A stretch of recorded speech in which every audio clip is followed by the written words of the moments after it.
Well, he appeared in court today, and Oscar Pistorius will be back in court again tomorrow after his bail hearing was adjourned. Now, the former Olympic athlete and double amputee known as the Blade Runner is charged with premeditated murder, this in the death of his girlfriend. Prosecutors allege Pistorius shot his girlfriend, model Riva Steenkamp, through the bathroom door of his home, this during an argument on Valentine's Day.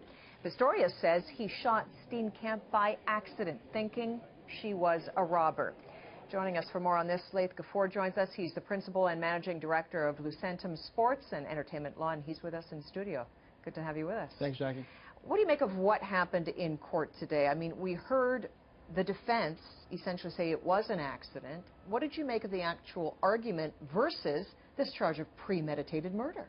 Jackie, you know, as the prosecutor is always going to try to start at the highest threshold level, which is the Schedule 6 offense.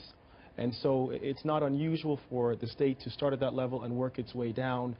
Premeditated will be challenging, simply because it's a higher onus for them to be able to prove. The one thing that's happened today, though, is Oscar's team released his own affidavit in court. And the first thing he says is, I've had death threats against me before, I've been a victim of violent crimes, and I've also had burglaries.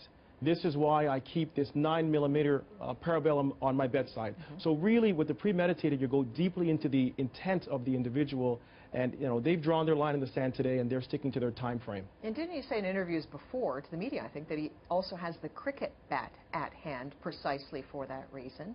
I want to ask you though about, it seems to hinge on when he put on his prosthetic legs, according to one reporter we talked to earlier today. Yes. Why? Well, it really is going to talk about his ability to be mobile. And I think one of the challenges that the prosecution has is they don't want the optics of this. So the way that the defense is laying out the case is that Oscar doesn't have, he only has his stumps. And so can you imagine in the middle of the night, in the dark of the night, and this is what he's describing, you know, this is a person with a, that says directly, I had fear, you know, travel through my body. And so that picture that they want to paint is one of someone who's had a history of violence against him, has a clear mind of violence against him in the past, and this would explain why the behavior that follows is a reasonable and expected behavior. So the optics of the, or whether the prosthetic limbs are on, talk about his mobility. I mean, it's a key part of the case. What else? I mean, there's been some reports, we didn't hear this in court, about some sort of email that was received late at night by the victim. We heard about possible steroids being found in the bathroom. Anything else around this case that says something to you about what could have happened there? Well, there are a lot of reports that have talked about the performance enhancing, the roid rage. All of these are there, but in terms of, for me as a sports lawyer, the implications for him could be devastating, because we've talked about him surviving as an individual who was charged with these offenses. But then there's his career as an athlete.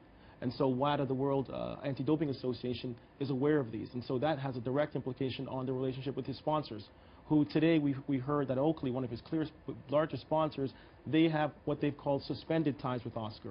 And so it allows us to stay and look at the issue of what's going on today, but the presence of the performance enhancing changes a lot for him as an athlete, the records that he holds, the medals that he's also achieved and been able to win. And so it goes full throttle, a complete 360 on Oscar as an individual and Oscar as a celebrity athlete.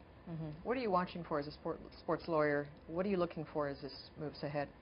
The key things I'm looking for is his ability to control the information that's out there. Now, one key thing that's different than our system is that a magistrate will make a determination on this. So we don't have, as in our system, we don't have a judge and jury. So we can apply the emotions of the jurors in respect to the accused. And so the key I'm looking for is being able to control the information.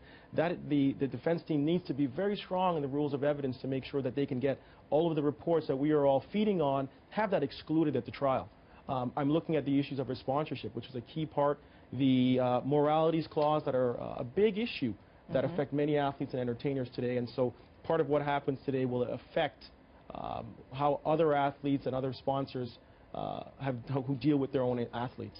Lots of people looking at this for various reasons, for sure. Laith Gafour is Principal and Managing Director of Lucentum Sports. Thanks for joining us. Appreciate this. Thanks, Jackie.